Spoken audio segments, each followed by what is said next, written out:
Hi, I am Dr. Prableen Kaur from Jaipur Institute of Pain and Sports Injuries. I am an interventional spine and pain specialist. Today we'll talk about a problem, a pain issue bigger than COVID, pandemic bigger than COVID, and that is back pain. First we talk about the causes that could be troubling you for back pain. अगर हम बात करें as से start करें तो most common young लोगों में एक अचानक से हमने कुछ उठाया और मसल पुल हो जाती है, स्प्रेन या स्ट्रेन आ जाता है. That comes under the myofascial pain syndrome. इसके अलावा हमारे बैक में बहुत सारी मसल्स हैं जो कि क्वाड्रेटस लंबोरम, सोआस, पीछे की तरफ मल्टीफीडस एंड इरेक्टर स्पाइनी, जिसमें कि ट्रिगर पॉइंट्स बन जाते हैं जब आपकी मसल में स्पैज़म आता है और ये ट्रिगर पॉइंट्स नर्व्स को अपने अंदर फंसा के पेन का सेंसेशन हमें देते हैं. So one major cause in young people and also in all the age groups could be this possible myofascial pain syndrome. Second cause की बात करें तो आ जाता है हमारा डिस्क. डिस्क में इंटरनल डिस्क डिसरप्शन या फिर degeneration of disc due to repetitive micro trauma over the years. आजकल देखा जा रहा है कि यंग लोगों में भी वो लोग जिम करते हैं, डेडलिफ्ट गलत पॉस्चर में करते हैं तो डिस्क हैम्पर होती है and that is causing early degeneration of disc. So degenerative disc disease causing discogenic back pain is another cause of back pain. Third, we talk about sciatica, जिसको lemon में हम sciatica बोलते हैं. यही disc पीछे की तरफ जब निकलकर नर्व को कॉम्प्रेस करती है, जो ये येलो स्ट्रक्चर्स आप देख रहे हो, तो जिस नर्व को वो कॉम्प्रेस कर रही है उसके पूरे डर्मेटोमल डिस्ट्रीब्यूशन में आपको पिन्स एंड नीडल्स का सेंसेशन, झंझनाहट, सूनापन और कभी कभी एक्यूट बहुत ज़्यादा डिस्क निकलने पे मोटर पावर का लॉस यानी कि पैर का फुट ड्रॉप हो जाना या हेवीनेस लगना, ये भी सिम्टम्स होते हैं. Last we come to some joint degenerative issues here, जैसे कि ये छोटे जॉइंट्स आप देख रहे हो, these are called facet joints. इनका काम है रोटेशनल स्टेबिलिटी देना हमारे स्पाइन को. So the small joints facets ये भी एज रिलेटेड डीजेनरेशन अंडरगो करके बैक पेन का कारण हो सकते हैं. Generally it is said that ये 50 प्लस की एज में फैसेट जॉइंट आर्थ्रोपैथी देखा जाता है, but in our practice we are seeing that many late 30s and 40s के भी एक्टिव जिम वाले लोग, उनको भी ये फैसेट जॉइंट आर्थ्रोपैथी देखी जा रही है. एंड एक ये जॉइंट हमारा जो साइड में सैक्रोइलियक है, SI joint, this is common in elders. यहाँ पे पेन आएगा, उनको पीछे की तरफ हैवीनेस और पिन्स एंड नीडल्स का सेंसेशन, बर्निंग सेंसेशन आएगा. That is because of the sacroiliac joint pain. So these are all the causes of back pain according to the pain generator, the cause of your pain that is treated. How do we diagnose it?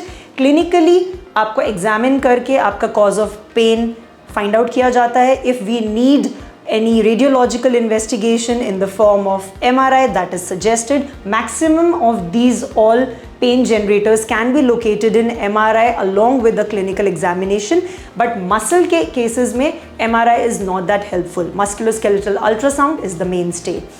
Usually in myofascial pain syndrome, what we see in sports persons and cricketers, various sports persons में एक chronic सा back pain वो लोग लेकर चल रहे होते हैं जिसका कोई डायग्नोसिस नहीं बन रहा होता है, एक्सटेंसिव फिजियोथेरेपी कर रहे होते हैं, and MRI is also normal. In that case what we see is जब हम मसल्स का अल्ट्रासाउंड करते हैं तो हमारे को low grade two moderate grade के मसल इंजरी मिलती है, मसल टीयर्स मिलते हैं, which are not that aggravating, but since they are chronic and non-healing, patient को काफ़ी उसकी वजह से पेन हो रहा होता है. That can be picked up on musculoskeletal ultrasound. That is a beautiful tool for it. And after the diagnosis, we come to treatment. So if we talk of treatment, इन सारे specific target areas का अलग अलग treatment है, but broadly अगर मैं generally speaking classify करूँ तो any treatment is divided into 4 parts. Either it will get well with physiotherapy or plus minus medications. Then we come to interventions. These are the pain specific target area interventions, and last is surgery. So in our center here we provide you with the first 3 options, which is physiotherapy, medication and interventions. If we talk in detail about all these pain interventions in regard to the causes, तो जैसे हमने बात किया musculoskeletal myofascial pain syndrome की, तो उसमें जिन muscles में हमें टियर दिख रहे हैं, अगर वो क्रॉनिक नॉन हीलिंग है, we go forward with regenerative procedures. Even chronic trigger points के लिए regenerative procedures like prolotherapy and PRP, they work wonders. Muscle is a tissue which has good blood supply, and this heals our issue completely. If we talk about disc degeneration and internal disc disruption, तो in some cases where the pain of discogenic back pain is a lot, कि patient को electric shock जैसा feel हो रहा है, उसका pain control नहीं हो रहा है, with the help of patches, medications, then in that situation we give a block, a Remy communicans block, which works wonders for the patient. If we talk of sciatica, तो जिस particular nerve का आपका compression हो रहा है, generally what happens is ये disc का जो मटेरियल है जेल लाइक, वो एक एनकेस्ड रूप में होता है. अगर आपकी डिस्क फट कर ये जेल बाहर आता है, बॉडी उसको फॉरेन मटेरियल की तरह समझता है और उसके आसपास इन्फ्लेमेशन पैदा करता है. बहुत सारे केमिकल्स, इन्फ्लेमेटरी मीडिएटर्स उसके आसपास आ जाते हैं.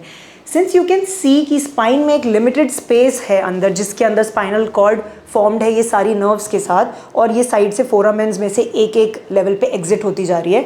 तो जिस पर्टिकुलर एरिया में वो इन्फ्लेमेशन नर्व को दबा रहा होता है, आपको वो सारे symptoms like tingling, pins and needles, झंझनाना, hurt, heaviness and numbness feel होती है. What we do is we do transforaminal epidural steroid injections which help in eliminating those inflammatory mediators, और आपका डिस्क भले ही वहाँ पे है लेकिन सारा इन्फ्लेमेशन ख़त्म होने के वजह से there is a breathing space for the nerve. जो नर्व सूज गई होती है वो भी अपने नॉर्मल साइज में हो जाती है एंड आपके ये सिम्टम्स रुक जाते हैं. Now someone would ask me कि स्टेरॉयड अच्छा नहीं होता, तो I would want to tell you, when you take steroid as a pill, it is going to affect your liver, it is going to affect your kidney, and in that scenario, yes, if you are a diabetic patient, आपके sugar levels भी increase होंगे और आपके लिए वो हानिकारक हो सकता है. But in this case, we put depot form में steroid, which is like a particulate steroid which stays there, which does it work, it will eliminate the inflammation and it is gone. In fact, there are many medical articles which say that even after this injection, there is no raise of blood glucose level seen in the patient.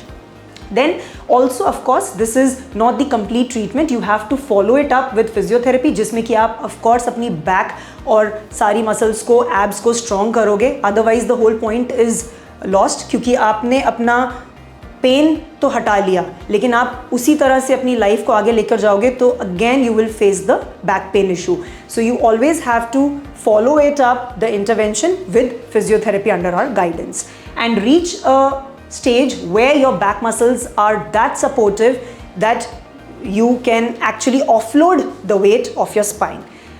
We come to the next two pain generators. As we talked about facet joint, so इसके लिए हम करते हैं facet joint injection या फिर medial branch block. If that block works and you are pain free with physiotherapy, well and good, or else a complete 100% relief is achieved by radio frequency ablation of that medial branch nerve. That is done if the block and physiotherapy has not helped you.